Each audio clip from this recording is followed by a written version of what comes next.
tomorrow, our time. 9:30 here right now. Oh, sweet! They're both using the cups that they got. I don't know if Backgammon printed them or Mark just had them custom made, but everyone got a UBC cup with their name on it.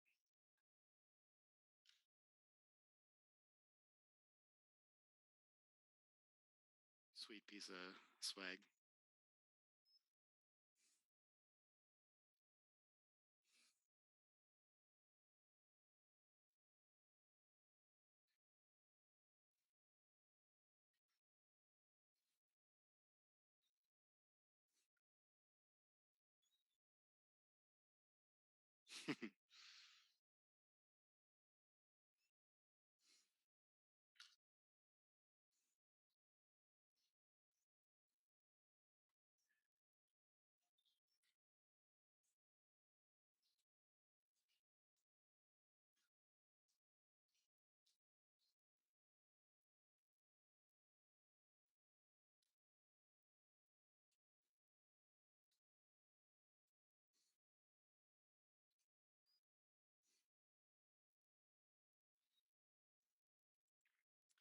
Playing on the new model of the Earthboard, for those of you that haven't seen that. A little bit different hinges, a little bit different wood. Looks really nice in person, showing up nice on the stream here too. The winner of the tournament's going to take one of those home. I guess the runner-up gets one of the, I don't know what to call them boards. I don't know if it's public information yet or something. We got some new boards from Monte Carlo that's still coming up, but someone's going to take a nice little leather thing, branded blue and white, basically. But expected PR level, I'm not sure. I'm pretty sure Burak plays seen like under 4 kind of results from him, right around that range. And then Ozan, I don't know as well.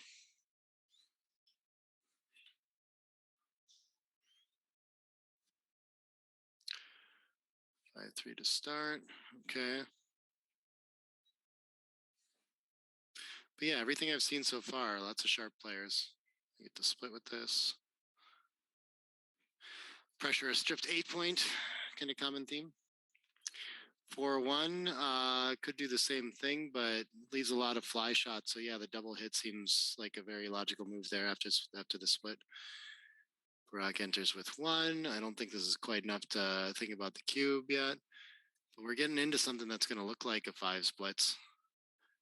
Yeah, we have the 8-point made instead of the spare on the 6, which is a little bit worse. Burak enters with 1 high with the extra blot and the points. I don't think this is enough. It's a little better than a 5's reference. So got to do something else. And this looks like it's going to split and bring a checker down to continue the attack. And that's going to be enough if Burak doesn't come in, I think, to be able to send something. Of course, usually he'll enter at least. Oh, Sebastian got a buy. He can come hang out. Okay. 4-1 is going to anchor. That's a good shot. We still don't have the. Oh, okay. Okay. That sounds good. 4 could anchor, but it's going to hit instead. Yeah. And the 8-6 for distribution. Both places duplicate entering numbers. So good distribution, everything like that. But yeah, you really like to have that spare on the 6. 2-6. Not many options but to play down to the bar point there. And okay, they threw the dice on the ground. That's too bad. I got Sebastian in the background. He might come talk some too. Who won the Tim Cross match and who won the PR? I think I don't remember anything, man. Yeah, most likely. 6-2. Okay. So we get to make the bar behind now too. Okay. So this is a sort of mutual holding game. These ones where you end up with a 16 or something like that really confuse the heck out of me sometimes, though. The old 5 splits too, but Ozan has the racing lead, so if he can break contact, he's going to be in very good shape. Not a lot of safe plays available, though. Maybe consider 6-2 for the lack of options, but we could also bring a checker just in front of the anchor, since especially with blots around, he's not going to be super incented to hit and leave his anchor.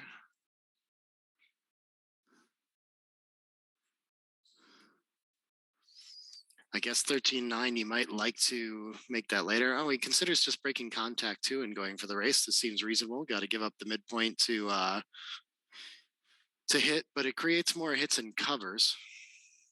And you don't have to give up your anchor, which you care about more.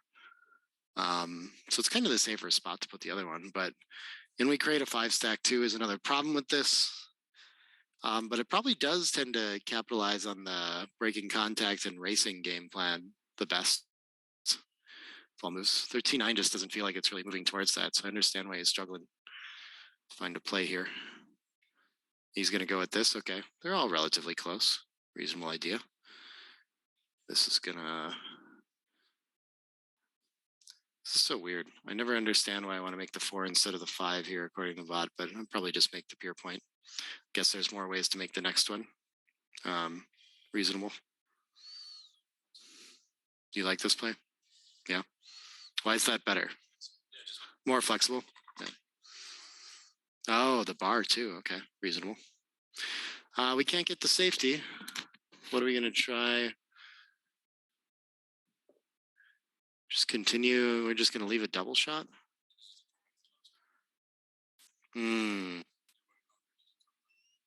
Yeah, interesting.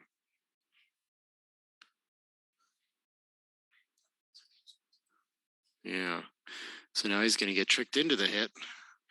Maybe he'll play down with it too.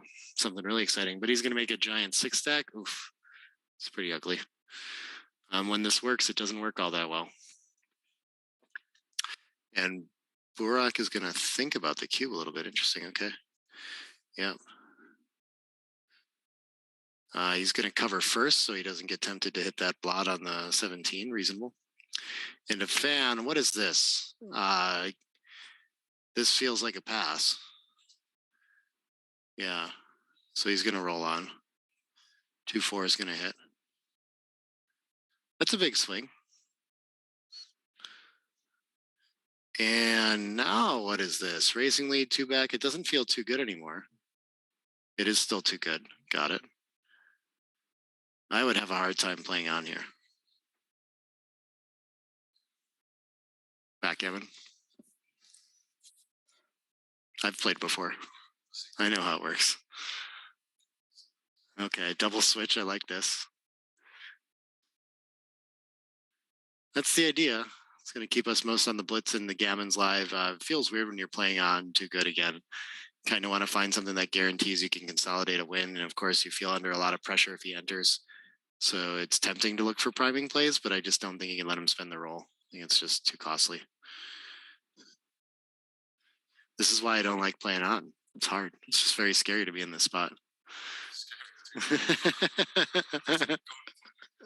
I'm terrified. Oh, nice. Okay, I'm not scared anymore. Yeah.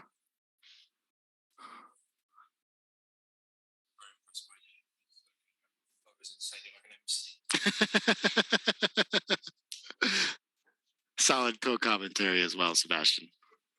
You do well. What? I can't believe we didn't figure out the microphone for you. It is, nope. It is plugged in. That is Shirley.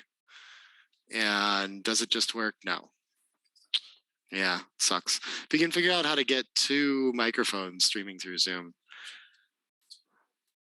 we might figure that out for tomorrow when you don't have a buy. Oh, neat. Okay, he was on the 7, so he has the option to lift this or leave it to try to make the points. We just don't need to make the point to win in gammon here. Yeah. Yeah. Yeah. Interesting. Okay. So we should still lift it, but I mean, he's certainly not going to find it this time now that it's lifting to the ace. I imagine. Yeah. Well, you do win more gammons when you leave the blot there. I saw it in the numbers. Now he got hit and he has to think again. I mean, this is still too good, right? Okay, fans. Then he makes an anchor and he's very sad. Yeah. I told you that we should have just cashed this.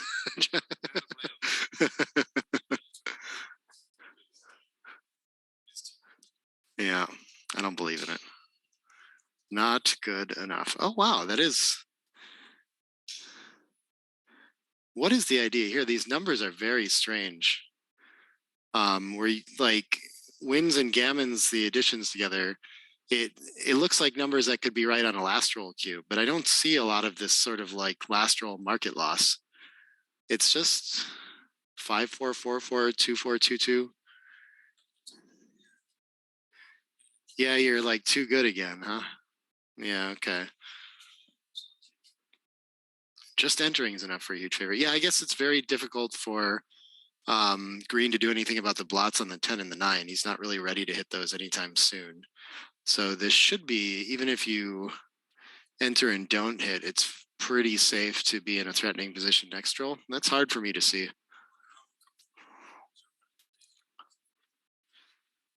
Not very comfortable. I would do that, but I wouldn't play on too good. Yeah, that's the kind of thing I'm afraid of. Oh, people are asking who I'm talking to. Sebastian's off to the side, very quiet, like. Sorry, you guys can't hear me saying really intelligent and important things. Yeah, we've got Simon here too. They'll just talk to each other. Yeah. Oh, really? Simon's getting to resign in round 5. That's cool. Yeah, that's pretty solid. Ah, okay. No. Is that yours? What if it's P?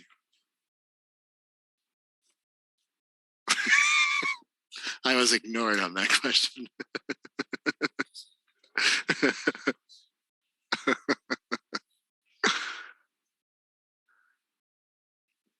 Sometimes when we get deep in the tank on a cube decision like this, I wonder what he's thinking about, like how he's making his decision.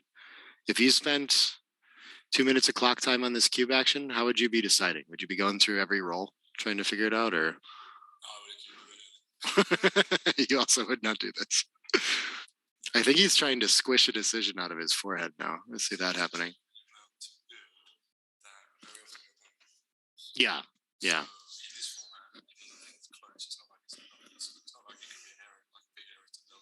Yeah. Yeah. Yeah, I think that makes a lot of sense. Plays to the human factor. 5-1. I guess we're making a point, even though we weren't so scared about those blots. Yeah. But this is very takeable now, right? Pretty trivially. Yeah. He's gonna double twos. I saw 6-2, and I was like, why is he hitting with the 6-2? It's not legal. It's cheating. So he's gonna. Yeah, there's no way to hit the second one. You can't do anything about safetying it. So yeah, I agree that it starts with those two, and then the blocking point makes a lot of sense too. Yeah, I like this play. This has gotten better though. This can't be a cube now, can it? Way less swing. Well, is there? There might actually be more hitters now. What is the number? Yeah, it's gotten closer naturally. Okay. But because we're not on the 4 anymore, we're on like a blocked number, right? So there should be 5-3, 4-3, 2-3, in addition to 2-6 and 4-4. Yeah.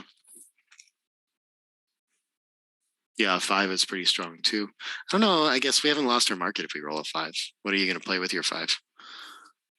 You still have to come around. Yeah. Okay, fans. And now Ozan wants to think about, am I the one that has the cube? If he points, he probably does lose his market. Only with a dance, if you enter 1, that's good enough to play this. That looks scary. Ugh. How about a fan after this? How's that looking? No? Not a double or not a pass? Okay, not a pass. Okay.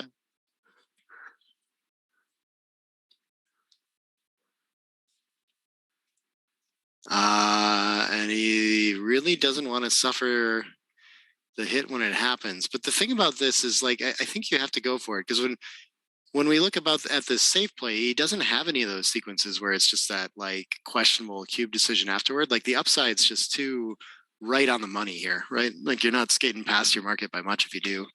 It's just, it feels very efficient. Yeah. Yeah. Okay, we're gonna think about cubes again. Now he's in big trouble though. Now he could send it and like 25% of the time just have to pass on the recube. You know? That's a bummer. That's not a fun thing to do. Oh, he fanned again. Yeah, here we go. And it's still a take. Oh, that's a hard one to find. Gross. Nearly always covers.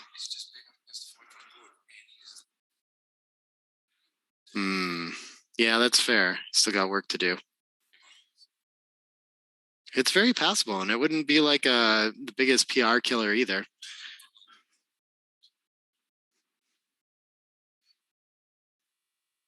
No, I don't want to do that. That's mean.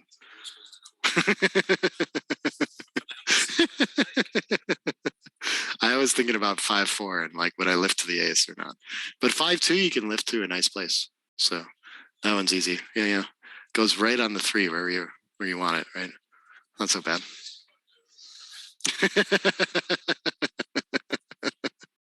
A nice belly dancer.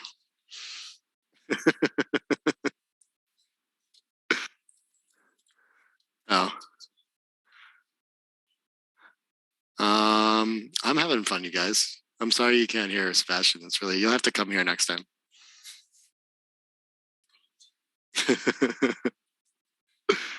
Oh, someone says you're a whisperer though, so they can hear something about you. Oh, yeah.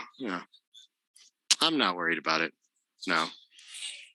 We can start shouting under the door, rooting for things. Mark and I were having a fun conversation about that. That I think you should be allowed to be a spectator at Monte Carlo the way you want to, and like shout what you want to happen. And like if they make a wrong play, you should be allowed to boo them and whatever you feel like. I think that would be an entertaining experience for both. And he does pass it ultimately. Tough to fault him on that.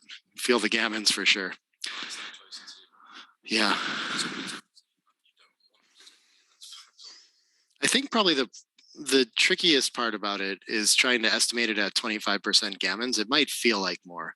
It might feel like when he covers, he's just winning a gammon every time, and feel like one of those positions. Does he really want to hit loose again against the 5-point board? It's tough to like. Yeah, I would, but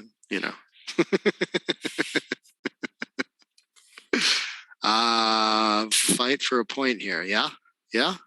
We get to unstack and hit. Okay. After making the bar, feels a little strange. Put a whole bunch in the zone. Presents me no chance of making the 5-point next roll really, or reduced chances. So splitting reasonable, but I just hit. If he would have just cashed the 2 good, he never would have had to pass a take. So, would have been much better. Earned. He chooses a split here. Yeah, it feels like a anti-thematic to make a nice priming play with the racing lead and then go ahead and hit loose. But early in the game, you just have to do that. Yeah. And he's going to be presented with the option again. There's also the making the 5-point now, but I guess you can't really give that up in this spot. Yeah. This is interesting. I'd be very tempted to play 13-9 and just put a checker in front of the anchor, see if he wants to hit. But it's a 6. 6s aren't so productive. They get quite a ways out. 6-3 would have gotten a lot better. Well, that's the butterfly. The butterfly anchor. Oh, yeah. From the Michi book. Yep. 9s land on the midpoints. We're going.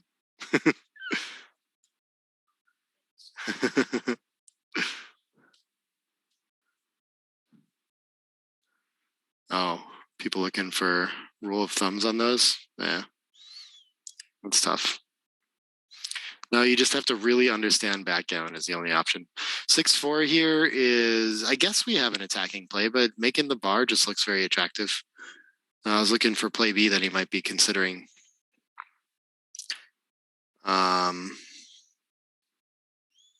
Wait, no, we don't have an attacking play. Yeah, Yeah, this is the other option. Why? I guess you're more ready if I don't think there's any reason to do that because you're like slightly down in the race, you know, but it does feel weird to make a blocking priming point when you already have a checker behind. Usually when you put a checker deep, like you regret having put a checker deep, but you still cover it, you know, it's just the thing to do. Yeah. Yeah.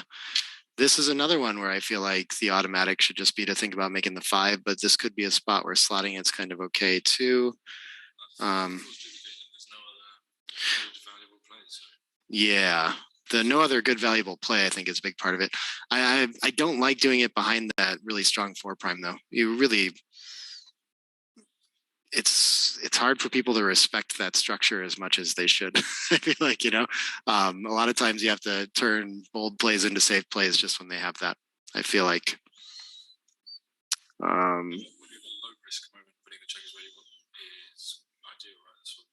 Yeah. Yeah. Yeah. Are we just going to cover the ace now? Yeah. Yep. We're going to continue to play both game plans because that's what the dice give us.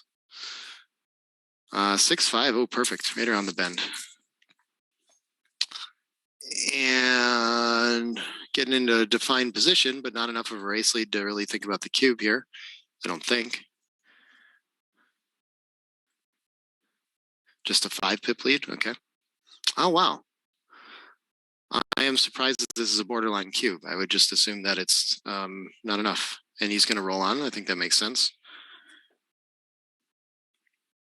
It's another one where I look at the win in gammon numbers and if I knew that if someone showed me those over the board, I would choose not to double. Okay, but he has lost his market. So here's the regret side.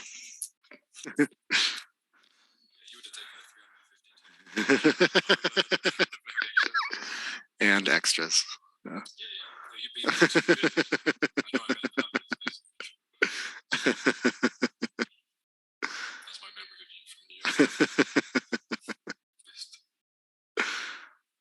You would have remembered it different if I won.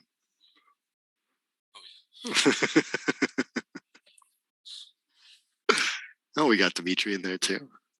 Ryan doesn't like math. Good job. Oh, he likes patterns though.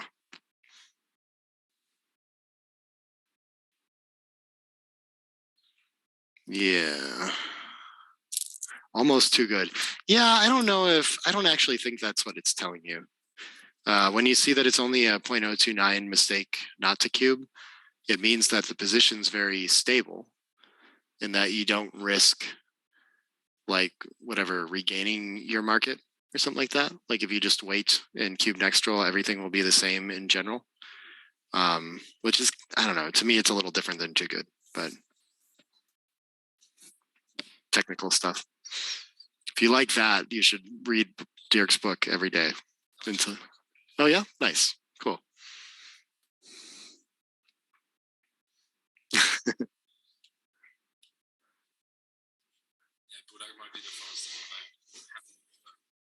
Oh, is he? Oh, I haven't noticed. I got to keep an eye. Nice. Oh, it's hard to see on the streaming computer we've got. I wish I could experience that. Even outboarded here, we got a double hit, right? Everything else just allows white to keep bouncing. 6 away, 6 away. I know nothing about this score. I don't understand how it works. I don't want to be at it. What's the difference, you know? How do you adjust it 6 away, 6 away? Yeah. Maybe Burak will just get in a dominating position and be able to cash. Or never mind, we're gonna make it anchor. We could play one of these where it's not that confusing too. Okay. Ooh, 4s.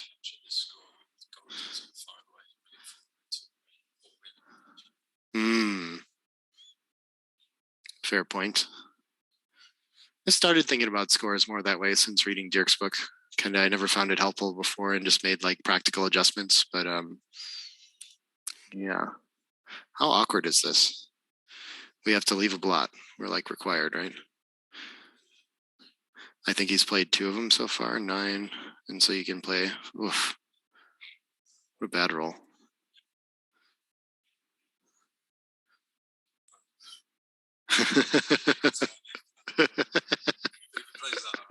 The no blot play is interesting, okay? So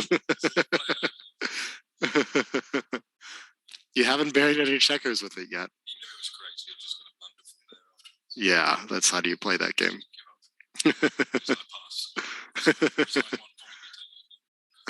Oh yeah, and you said he doesn't want 1 point, so that's a perfect play.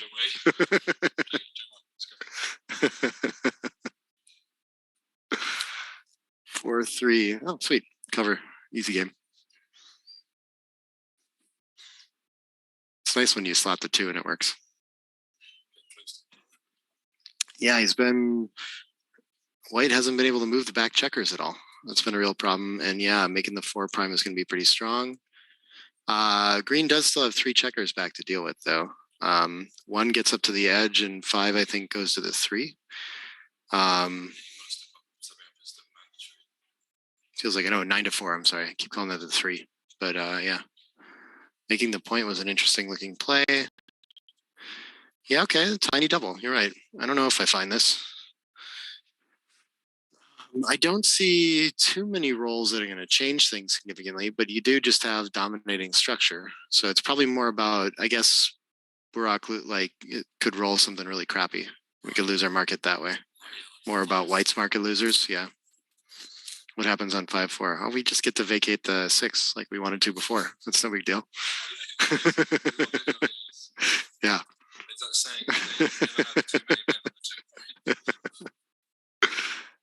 Spare on the 2 point to cover the ace point. No. Small miss. I think that's a hard find. This is one that I don't always look for making the 9 point to block the blot on the 22 like this, but I feel like other people see that pretty instantly. Here it's wrong, naturally. I would feel clever for having noticed it this time and try that out. But it does, you can perfectly make the 4, so it always feels like, I guess if he had the anchor, it would probably be different, but he doesn't yet. The thing is, like, he had a cube, right? So if you want to leave no risk so you can cube again, this way you can run like 3-1 or double 1 and stuff. The other way, if it just makes the 11, even if he rolls in front of the 6, it's still got a good cube. That's fair. Yeah, he has to anchor, right? But yeah, this doesn't look takeable. Looks like there's gammons. Yeah. Yeah, but it's not at the edge. I mean, yeah. I get tempted to play these. I mean, it's usually better than it looks to, like, yeah.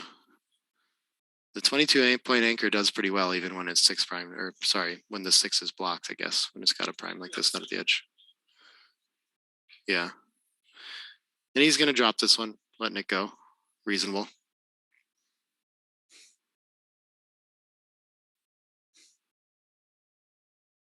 Oh, nice. Ryan regrets not quitting school to come to the UBC. Seems reasonable. Blunder. Yeah, blunder indeed. 6 away, 5 away, makes the bar point, okay.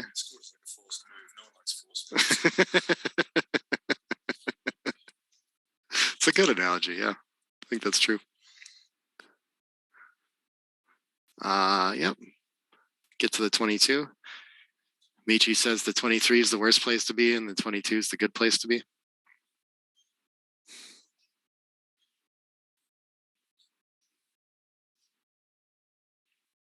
Looks most reasonable in this position. We're running out of time to do anything on the front side. No, I mean, risk something in the race, but playing 13-7 is just overrunning your position a little too much. Oh, it's really close there, but so it's okay. It does set up, you're going to make a 4 prime so often after this, or some valuable point. Feels tempting, but yeah, this just feels like that fits the theme of the position best. Most wins is running, but coming to 7 will be extra gammons. The score, this is good. Yeah. Got it. 3-1. Oh, he's got to decide between the anchor. I'm just making the 5 point, but I didn't notice that he could do this as well with 10 in the zone bearing on him. Still, the we have to do something to contain that back checker. I think that's a rule of thumb that Michi has, is a like value of making an offensive point goes up here. This almost could be a reference in his most recent book. Yeah. Just like either 5 point is better than either 4 point. Yeah. Something drastic. And if you're unstacking points, then it's more valuable. Yeah. He's got these stacks, like, how's he going to make the 5 point? Sure. And it comes out not that big of an error still, though, because the threat is pretty real. Yeah, he could hit like 21. That's like really interesting. Yeah. That's close. But yeah, I think all the like simple distribution things point to making a point because it's hard to do. And then this is also the best game plan for dealing with the checker back when you hit it, you know. The anchor doesn't help with that all that much. He's going to look at this play too, though. I do think this is an most interesting alternate candidate to pointing, in that I would never consider it. I don't want to strip my midpoints, and I guess I do gain in the race, but just feel like I haven't done enough. I don't know how to follow up on that. And making the 5, even though it's just one checker back, you've still got good chances of containing.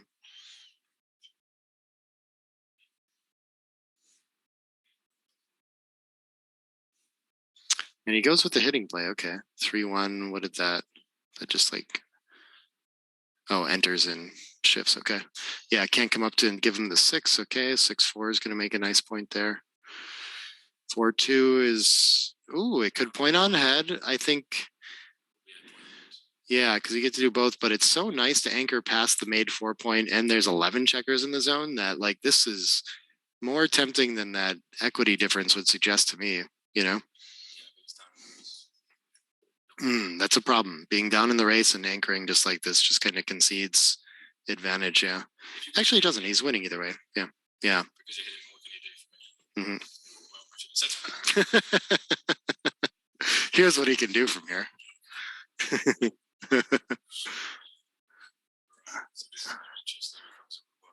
Oh, isn't it just too good? No, he's got the 3 and the ace to find a cover. Okay. Passy. Wow. Oh, he's ahead in the score too. I didn't really think about that.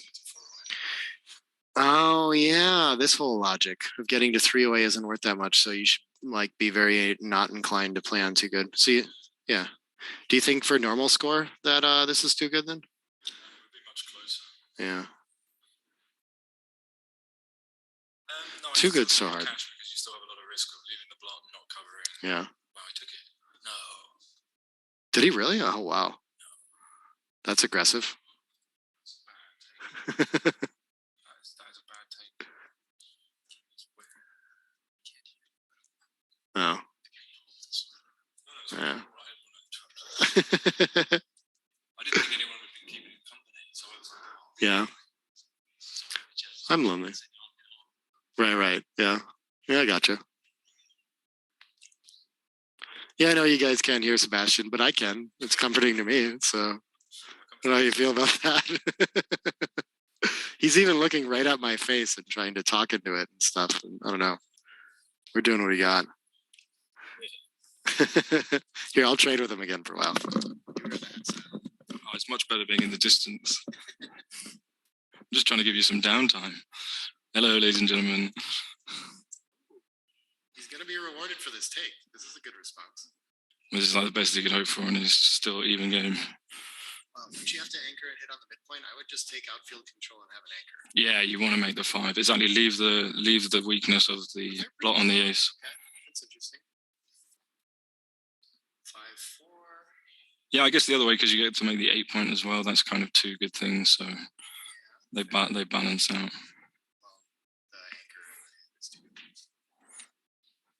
Beautiful. 3-2. What does this do? This doesn't look good. Yeah, I would play this. Happy to leave in direct shots with a blotting board. That's like a standard concept. Yeah. And that is the point you want to make. But 8-3 is very reasonable. So he just makes the ace. And now he's hoping to make the 9 or the 10 or the 11. What is this? 5-1. Well, yeah, it's forced. Now he's up against a 4 point board, just got a safety up, still cover the outfield. No, don't leave this. What? Why would you leave this? This doesn't gain anything. Okay, gains on 4-3. No, but you can see how like the hits are just game over. I mean, okay, so he should have looked at that a bit longer. If you're leaving risk, you want to make sure you're getting something out of it, not just for the thrill. What they say. 5-1, very natural. Make use of the dilly builder, slot the 2.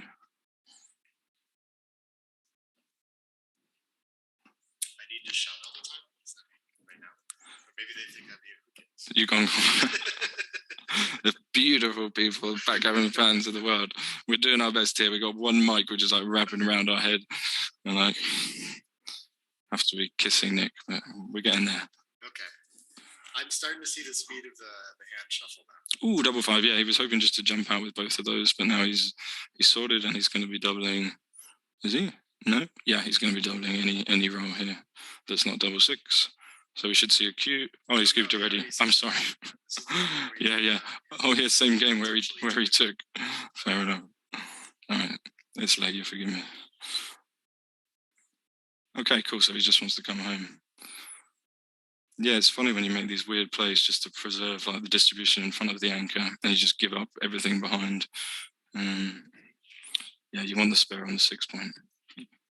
You can see like 5-1 becomes a bad number, 4-1 becomes a bad number. So you don't want to give yourself bad numbers. There's a little tip for you this evening. Try to minimize your bad numbers. It feels strange to just break the board. Yeah, but that's why I'm saying it feels unusual, but the value is not getting it, and you don't care about the board. You're never interested in that, just coming home. Even a number like 3-1 for 4-1s and things like that over the board, or you just assume sure you need to spam the 6. Oh, well, you get to like a natural pattern recognition where it's like better, more flexible, just more play this way. But yeah, we're always looking for clues, and if you can find numbers that you're making good or making bad for you or your opponent, then it's going to help guide you to a better play with more value. I mean, I think you can't. The issue with this play is now we've vacated the 4 point, and that's going to create its own class of bad numbers. You don't have any 3s to play from there anymore. Right, and now you cover with a 6 as well, which is nice. But yeah, a bit awkward. I think he's played it well. So he doesn't want to see an ace or that, but that's forced, so no decision, which is bad beat. Is he going to split? Oh, he's got a split here, I think, hasn't he? It's like a big split. He like must split. It's double aces. Interesting. So how far why does it want to split to the 18 instead of the 19? Yep. What is the difference between the 4 3s are gonna, because 3s would lift otherwise? What up? We can't. Yeah.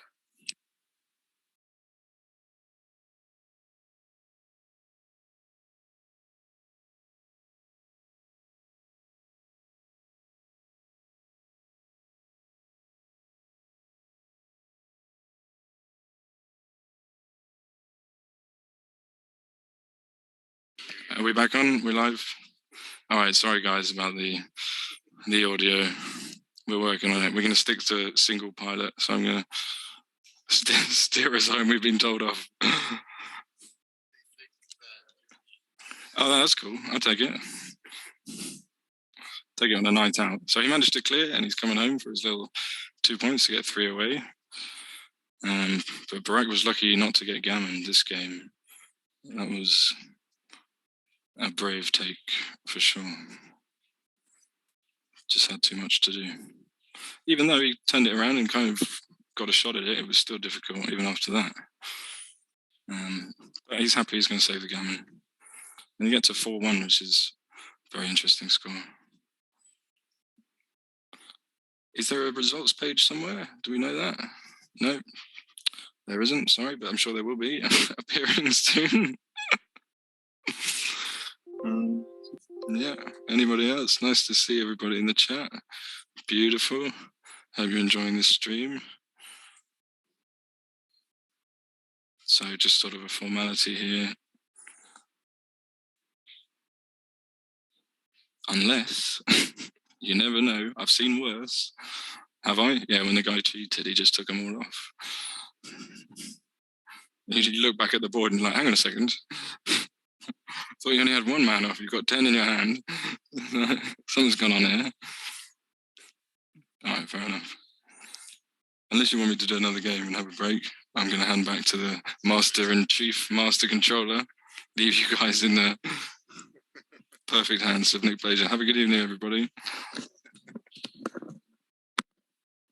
Thank you very much, Sebastian Wilkinson. That was.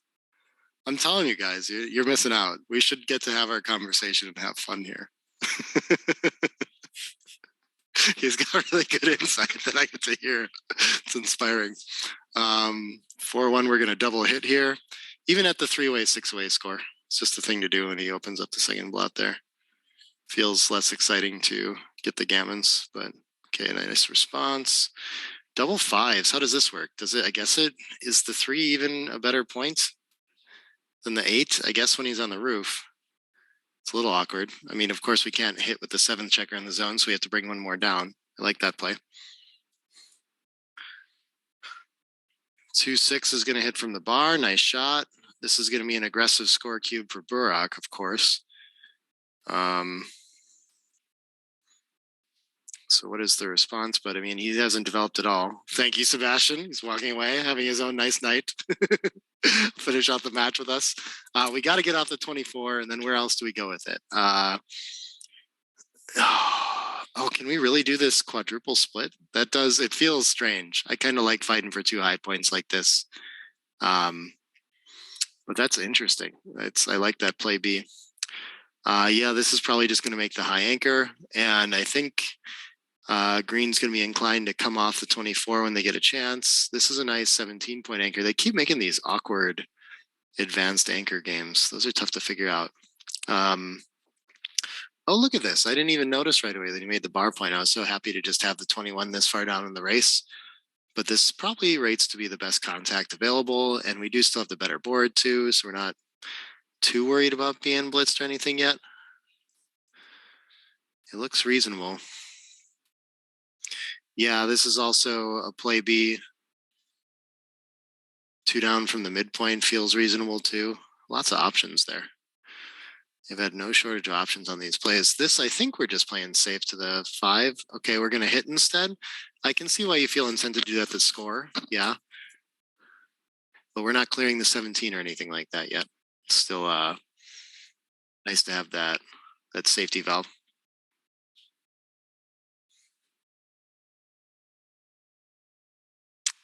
3-3. What is this? This is going to make the 3-point. And then we could either try to start breaking contact by playing 17 to 14. All the way around now, I want an offensive point. 13 to 10. Okay, now that I see it, I like this because we have that blot on the 4 that we want to cover. Now where you've got a 0.6 away from it.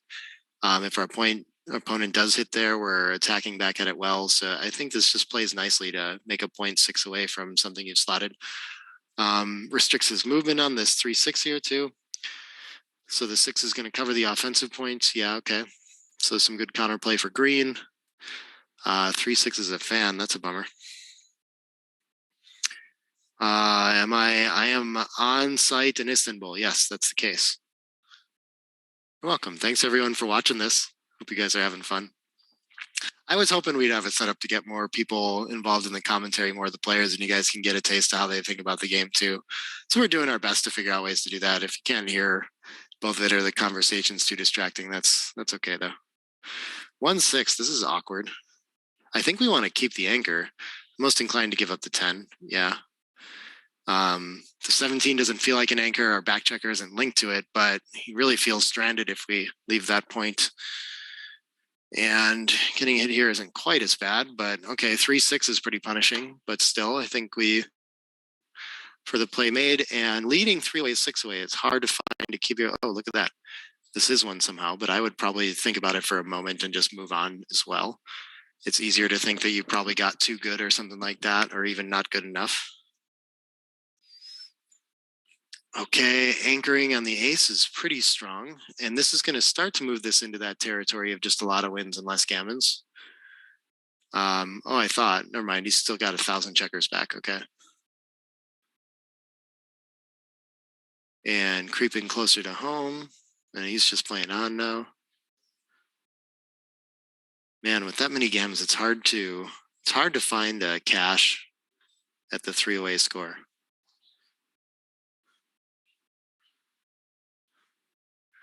Well, thanks everybody. I've been looking forward to coming to Istanbul to do this for a while too. I think we just have to break the 8. We can, wow. 13 to 8 looks very scary. And it's, I mean, it keeps a piece of valuable structure in the 8 point, I guess, but I don't know if it feels like that's enough to be worth it. I would probably end up coming off the 13. Or sorry, off the 8 like this. Even though off the 13 is apparently XG's favorite play. I mean, there are things that can go right here. We can enter and make a back game or something like this.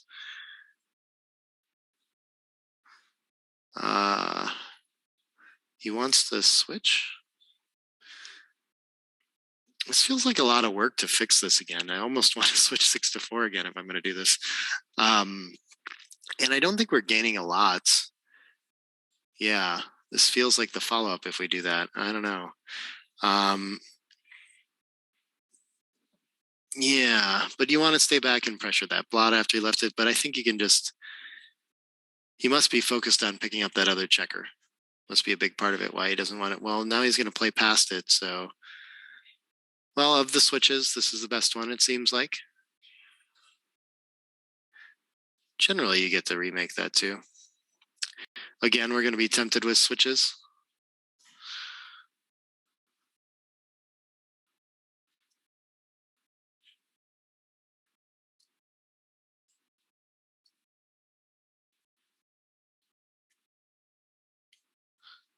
People asking if I'm going to play in the Estavia tournament. Yeah, that's the plan.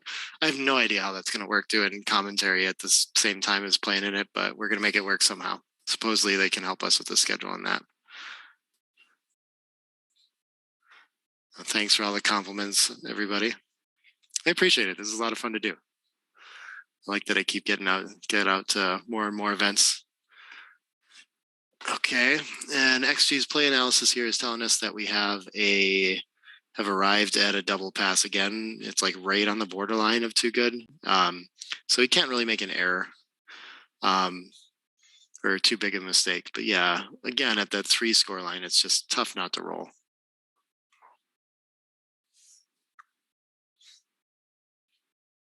Three, 1.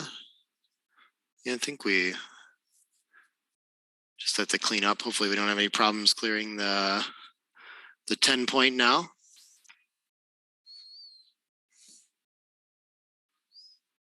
Six, 1. Yeah, I think we just continue. It's really painful to be hit with a 3 when otherwise it might have left a shot. So if we're coming out, we're doing that. But apparently XG preferred making the bar point. That's interesting. I can't imagine leaving a 3rd checker back on the 24 there exactly.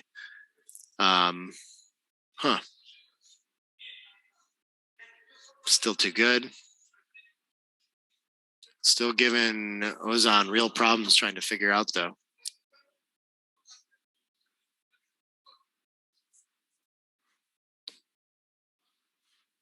Well, I don't know if I'm doing commentary for Estavia. I think I'm playing Estavia, but we'll see. If they want me to do commentary for it, I'll do that too.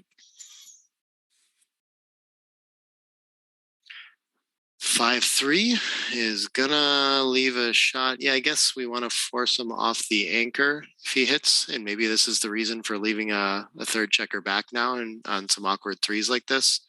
That's very interesting.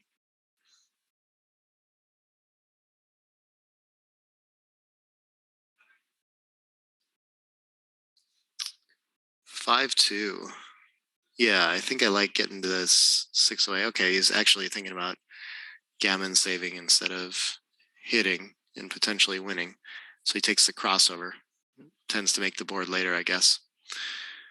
4 is a crossover and makes a point. Okay, it's back to making containment structure for when he gets a shot, should he be so lucky. This looks like it's gonna clear the 6 unless we need to really play faster gammons. I'm not sure that we do though. It can be tough to bring this home if we take this many off. Only wins a tiny bit more gammons, yeah, and just loses too many more games as a result.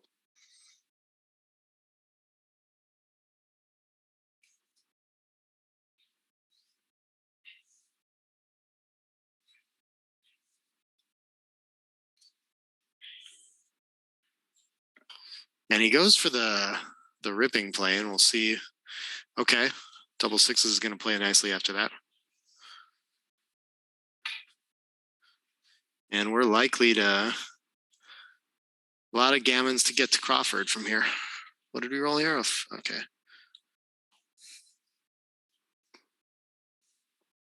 Five, three, nice and safe.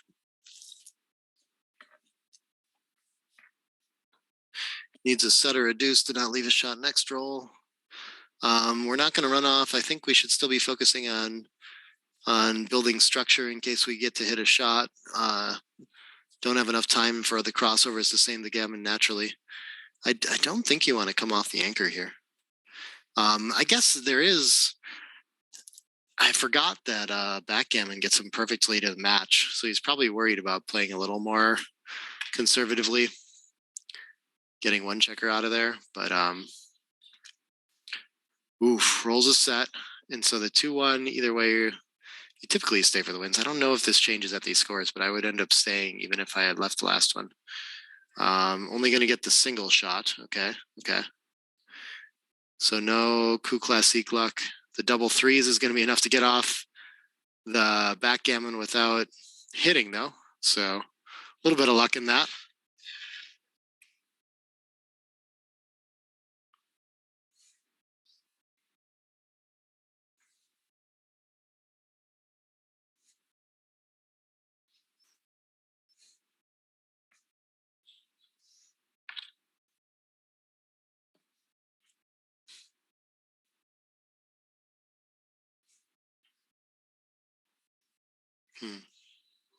Okay, and we're going to open the gammon's count at the Crawford score here, even away. So opening with a 6-3 split either way, that's standard play. And then the 3-2 against that. Look at this. He knows that it's the 2-up. Okay. I'm not sure I knew that. That's an interesting one. Otherwise, you just got to leave directs in the outfield. Okay. Does he want to anchor or hit? Usually making a point is better than hitting, I think. It's Michi's idea. 8-6, you should stack and not leave the shot, though. That's pretty interesting. I would probably end up doing something more pure like this, too. What do we have? Double ones doesn't do a whole lot in this. I guess we can start. If we advance from the back, then we just get double hit more often, but it keeps our structure. It's tricky. Very tricky. All plays are pretty close, too.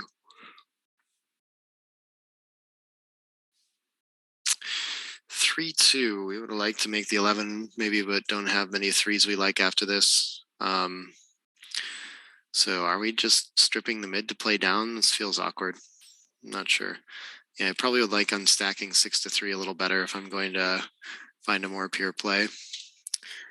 Burak is happy to leave a checker in front of the anchor. See if he wants to hit it. This looks like it can make the 10 and the 5. I guess you contain a little more from further back. So 10-8. Okay. Okay, that's fine.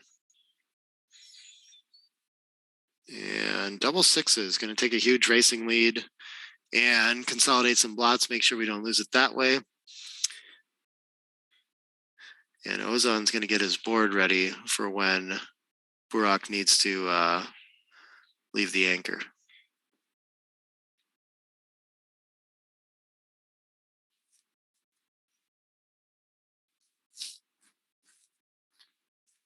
Double threes. Oh, okay. So something kind of has to go here. What do we want to keep as our blocking points? I think, yeah, you feel like you're containing a little bit with the 11, but the 11 is going to disappear too so quickly that maybe we just buy the time. I think that's probably part of the reasoning there, is that only works for one roll. Next roll is kind of tough. Both players playing very well. 6-2. Yeah, we can't think about leaving the bar point. We want to every roll. Running out of time for it. But okay, our opponent has to do something too. And, ooh, this is tricky. I would think about this running off the anchor play. We have the signal of a blot behind, a deeper point we could come in at for additional contact, and the dead checker on the ace. What speaks against this, though? It must make some rolls work better. 2-1s, 3-1s.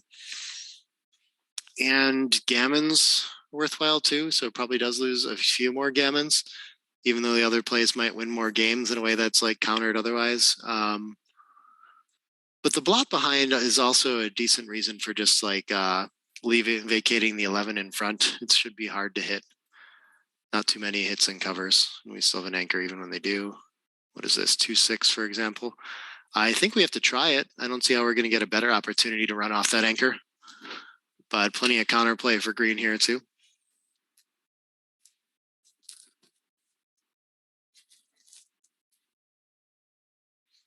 Ooh, are we hitting twice? Yeah, which two? Two is the question. Keep the anchor either sides. Okay. Seems reasonable. Brings an attacker into the zone, even though it's a little deep too.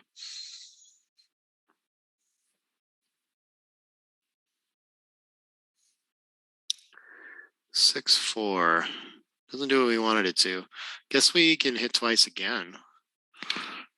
So he likes this 6, and then, okay. This 4 down to get another better builder in the zone. They're also front-loaded right now, that there is some value in that. But if opponent just makes the 3, I feel like that's such a hard game. If we can, then maybe we'd almost rather be hit there one time. That's my instinct, but again, it's with gammons not counting, it gets a little tricky. I can definitely see how we can win from here without, even when our opponent anchors on the 3, so not too worried about that occurring. 5-2. Yeah, this is going to cover and hit again, right? Yeah, there we go. Maybe one sequence away from just having this one. Okay. Burak rows the 3 to stay in the game. And a fan from green. Nice to have time to roll more 3s for now.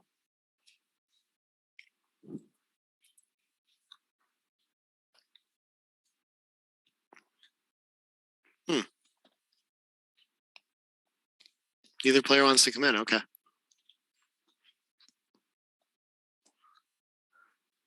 Yeah, I like 6 around, leave shots from the bar. That seems kind of okay.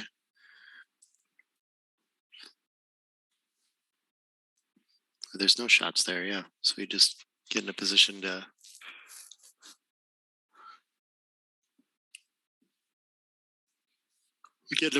attack when he doesn't anchor like that. Seems nice.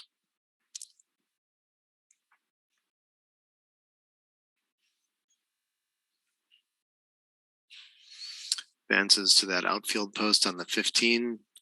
So with the racing lead now, just kind of making quiet plays to bring the checkers around makes a lot of sense here.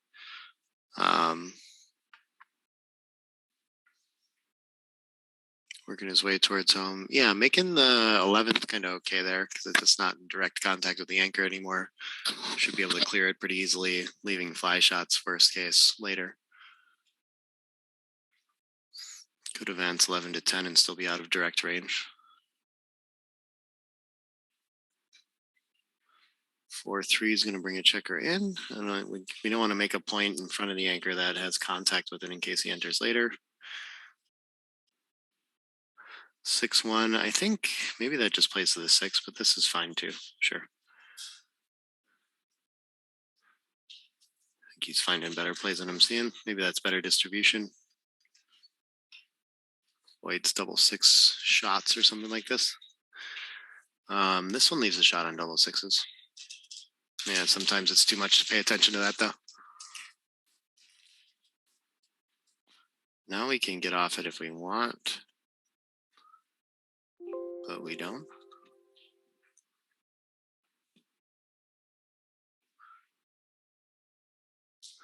Three 6 is a pretty decent shot, especially when it gets missed.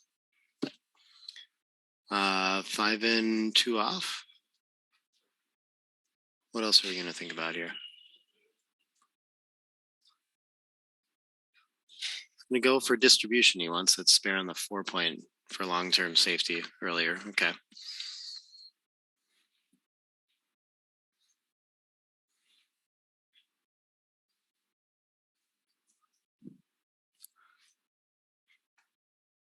Oh, they're a little deep in the tank on the clock, but I think he's going to be okay.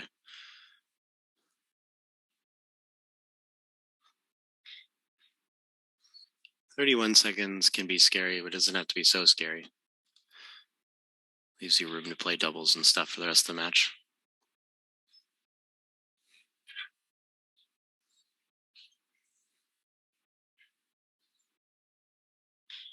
All right, one checker's got to leave.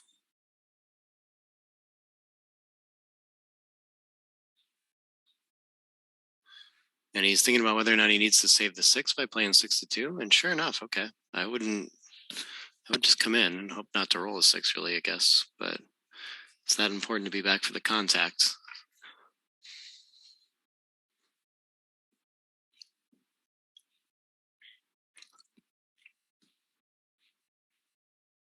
So yeah, staying with that theme, the 5-4 shift makes a lot of sense to me. Oh, 2-1's another way to do it. Okay, maybe a little bit better.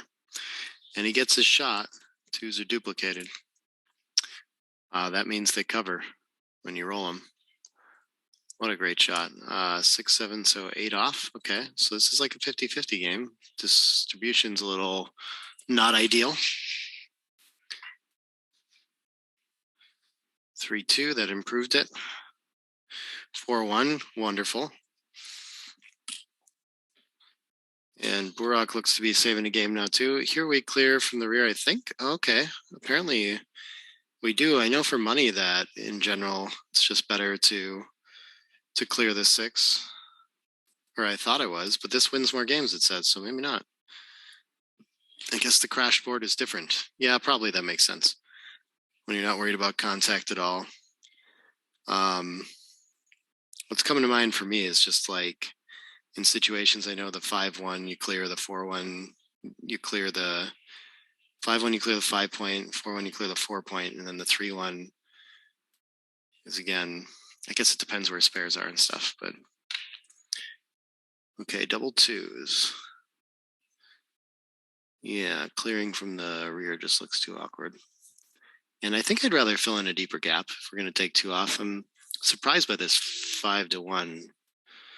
Switching 4-2 makes a lot of sense to me.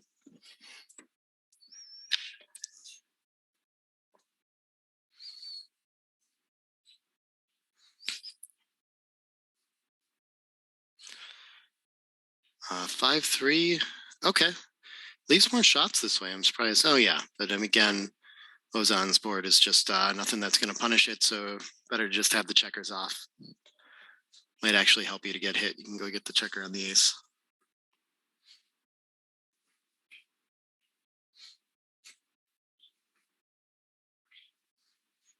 We're likely to go to post Crawford here. They're not away scores, so. So he can wait on the cube. It's not an automatic double. He's making him roll to avoid any yeah, I don't know, easier on transcription or something.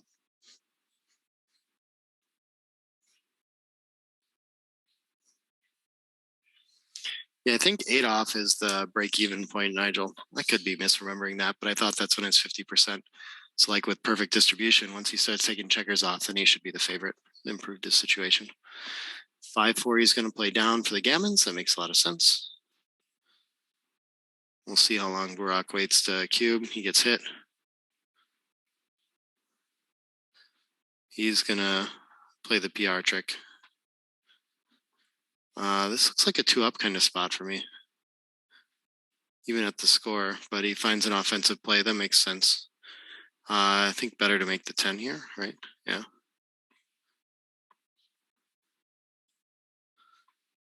Five, 2. When you slot the 5 and don't make it, then you make the 3 with a 5-2. Eventually you start to see that pattern. Probably what he's going to do with it. He's going to look at some other options since distribution's really weird. The 3 point isn't the point that we wanted. Not a pleasant play to make. You might get pointed on the 5. But it's the best you get with that roll. We'll notice in a lot of local players, yeah, a good amount of them.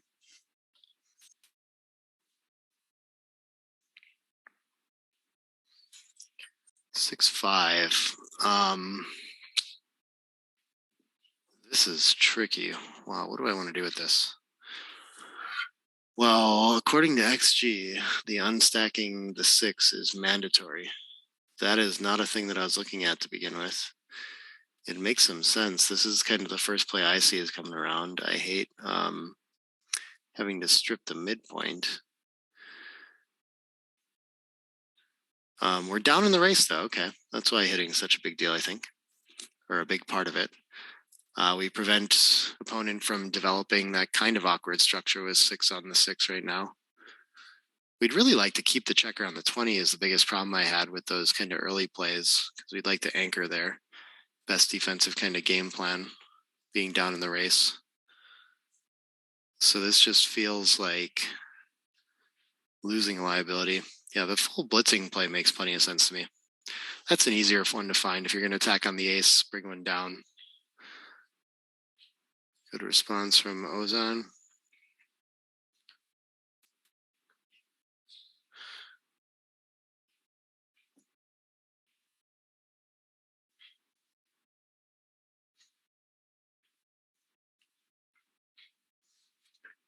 Double ones. Okay, I had to enter first, so he can't just, okay. Can't just make the 4. Could have considered switching, but went for this instead. Reasonable.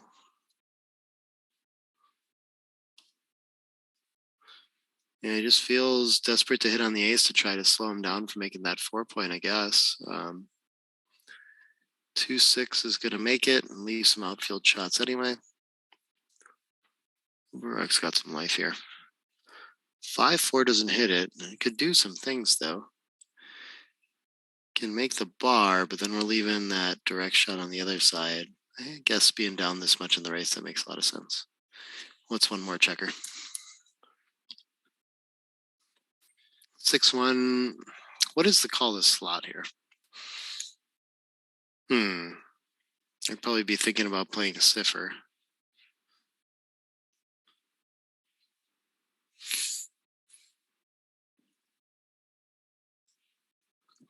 When you're primed like this, sometimes the attack makes sense. When you have 4 checkers back, not so much. So some competing ideas here for sure. I think attacking also gives you the chance to maybe have another roll to pick up the slotted 3-point checker.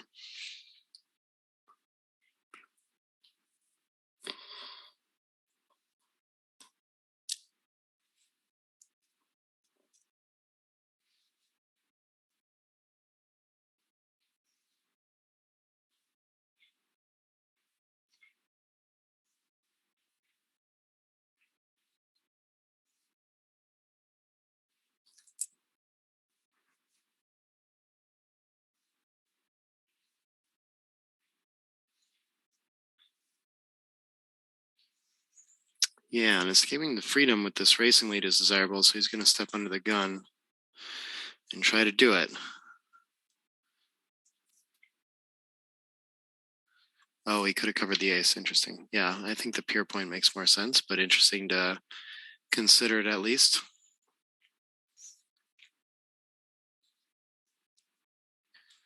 Five, 4. Nothing's particularly pleasant to clear. So, oof, what do we do here?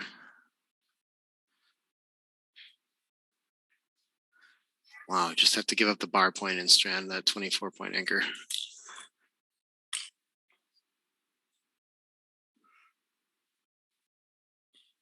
I don't know if I would find that or not. That's just one of those, all those plays are so difficult. None of them seem pleasant. Oh, and now he's wondering if he needs to cube yet. And on the bar, I think this is still a trivial take, barely doing much of anything.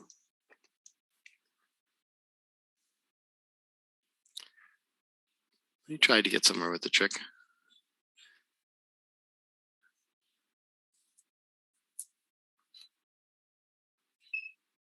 1-5. Is this just going to come out to the bar? Seems like it makes a lot of sense.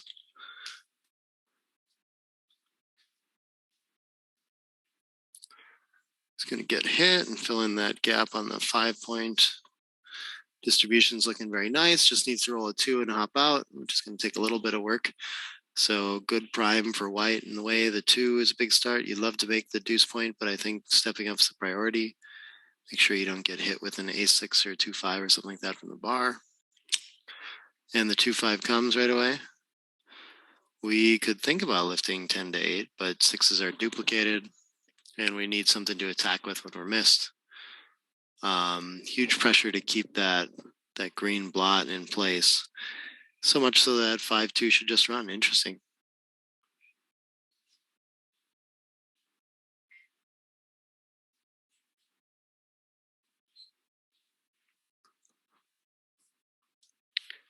This presented his position or decision again. Should he make the pure point or should he continue the ace? It's hard against a 4-point board, but I feel like a lot of times the longer you have to play the game, the better the structure you need there. And making the ace is more of a I just need to be safe for a roll kind of play. Ace-5 I think is going to hop out. Maybe not. No, we can't yet. Oh, it's way early.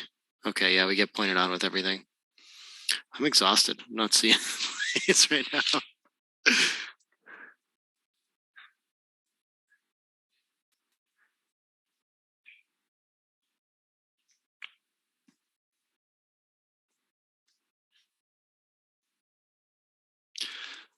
Chooses the hit. Okay.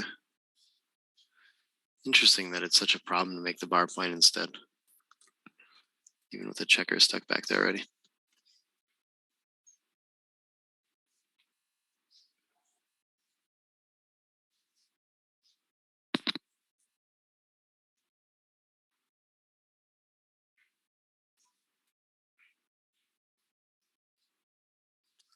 Six to 3 with the 3. Okay, no slot.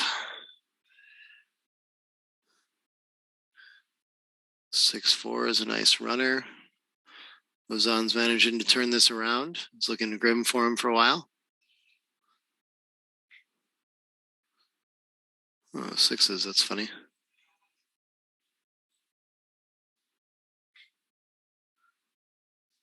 Covers.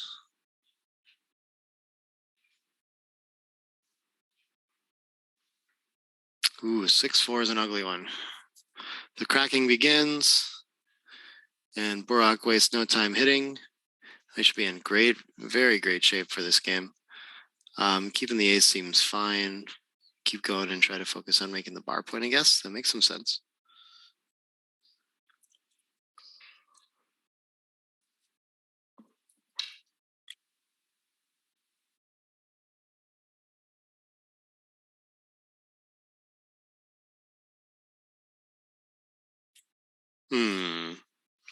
Could just link up the 10 to not have blots in the outfield. I don't see a lot of value in having the bar over the 8-point. Cleaning that up is really nice too. Yeah, it covers more big 5s when they run. So I think staying back is pretty good. Yeah, these players are playing pretty well in this match. Competitive PR race.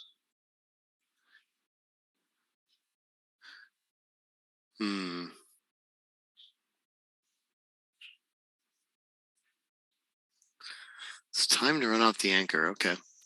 I might have found something more like the 10 and 3 play.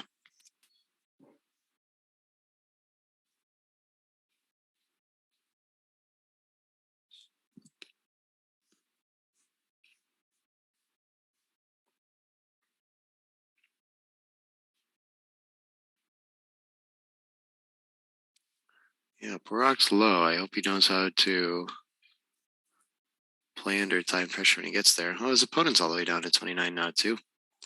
Could have a lot of fun with this match.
Do we end up with an illegal play while they were playing fast, or does he just have to catch up?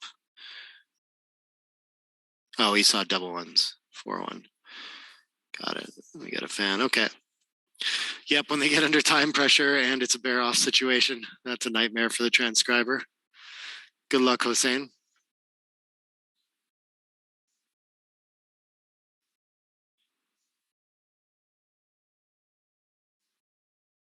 And I think just 2 off here is fine. We only leave 6-5, and then it's a few sets the other way, so not even sure it's more rolls. Common structure that you see. This time we need to, yeah, I think just 5 off. Yeah. So that you're prepared to clear the 5 from the rear. Fortunately, green just comes in and gets out of the way. A lot easier to manage that game. Cool. We get to play another game with huge time pressure. Could be very fun.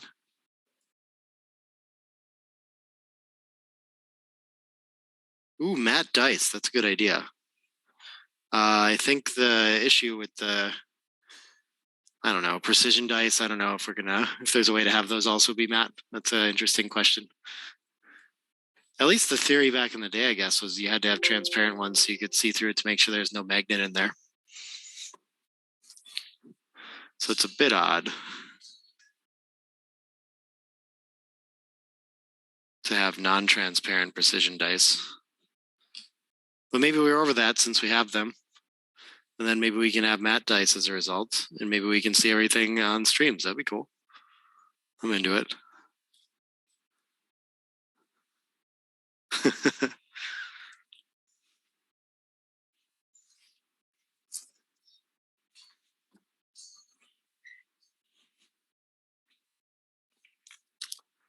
All right.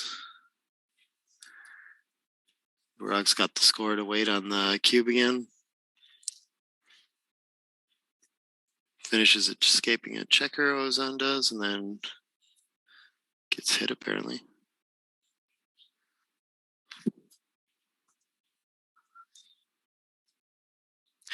Now he thinks he has market losers, so he sends, but this still looks way off. And he sort of, I guess it's closer than I would have thought. Okay, interesting. Yeah, my rule of thumb is just always taking those. I like that solution to dealing with the trick, but it doesn't work so well in a PR contest. And good instincts to want to look at hitting instead, but doesn't have the top time clock to really think about it. And so he's just gonna go ahead and make the 5 point. Should enter and make the 8, I do believe. The tempo on the ace seems like overplay.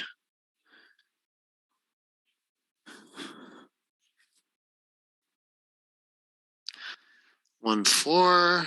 Okay, we're leaving oh, never mind. I thought he was on the bar because the tempo hit. But okay, we get to make the 9 point. It's a very nice asset against that blot on the 22.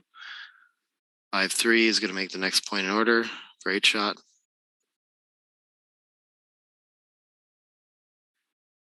4-4. Wants to turn this into an attack. Okay. 2, and then we got to leave a shot anyway, so might as well put it where we want it. 1-5 is going to hit, and White's going to have a lot of shots from the bar. Could lose a gammon here pretty easily if he's hit. 3-1 is going to hit twice. All right, that's a huge roll for Burak.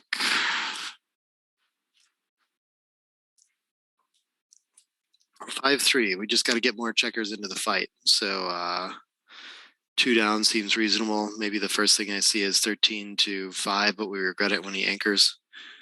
So keeping him in the outfield allows you to make the bar too. That's kind of nice. But 13-5 allows you to hit loose on the ace now. So locking up backgammon seems kind of nice. Double 2s is still not going to make an anchor. So the gammon threat is still on.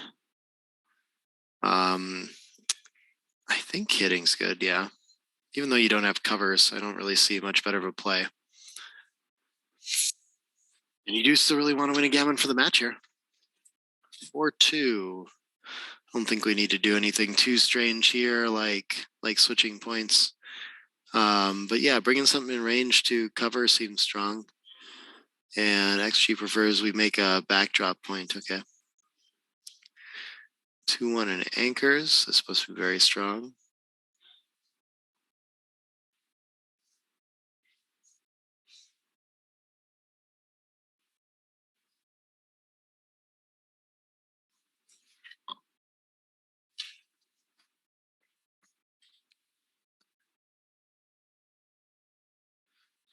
Leaves the 6 and gets hit.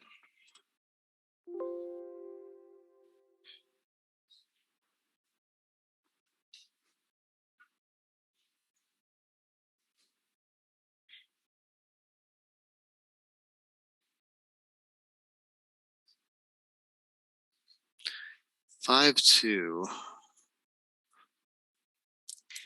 I guess it's just gonna safety. It's nice to look for an option to make the 11, but having to bury behind isn't quite worth it. Is this gonna break our prime and turn into attack? Yeah, for lack of better options at the very least. 2s is gonna hit again, but it's not gonna cover the blot on the ace. It's gonna hit something else instead.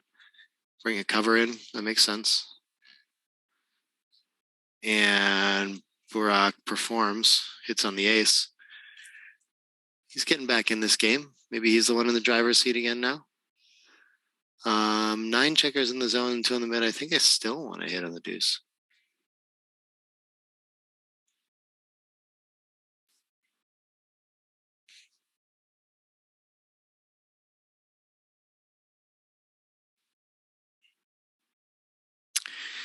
I think there's way too much game to go to think about this double switch, but you sure are tempted to try to win gammons.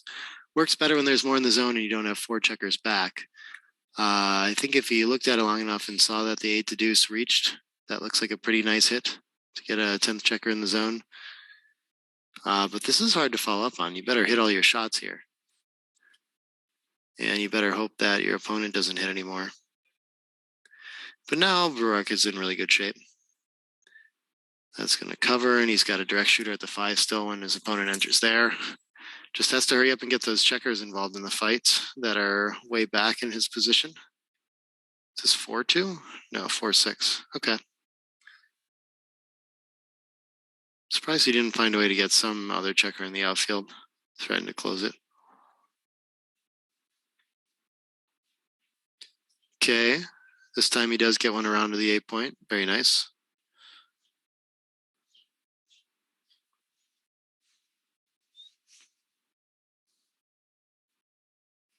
Seems like down to 5 seconds now. Yeah, that clock is pretty tough. I wonder if how experienced he is playing with that low a time bank. Better have a good speed game. 6-4, I guess I could lift if you wanted. Maybe not. 2 checkers to still bring around. Could enter on the 5 quickly and cause some real problems. I don't know.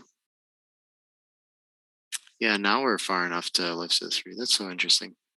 Decisions are very hard ones. Definitely feels like it's going to be the easier game to just leave the blot there and hope to cover it eventually. Gonna leave it uncovered once more, and it's close every time when he thinks about that. Could have been very bad to lift it with a 4 to the ace, so seems like he's erring on the right side. And hit with double 5s. Ouch. And a really inopportune fan. Now just trying to suck all the blots up. And I think it is worth getting the extra blocks here blots to buy you time to bring your checkers around. Even though maybe he gets to hold some position for a late game shot a little longer.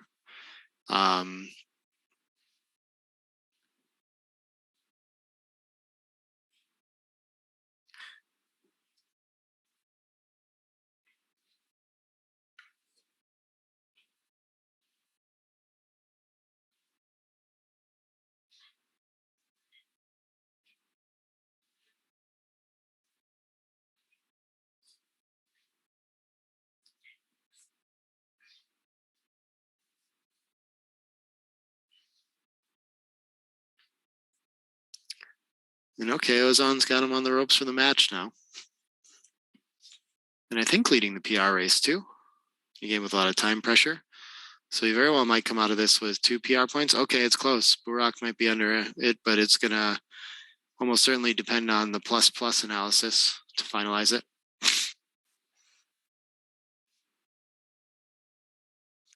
Oh, it's nice when they're under time pressure to get small little transcription catch-ups, you know? More relaxing that way.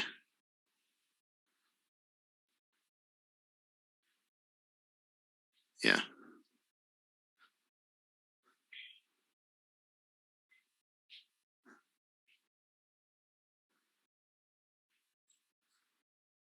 Okay, we're back caught up.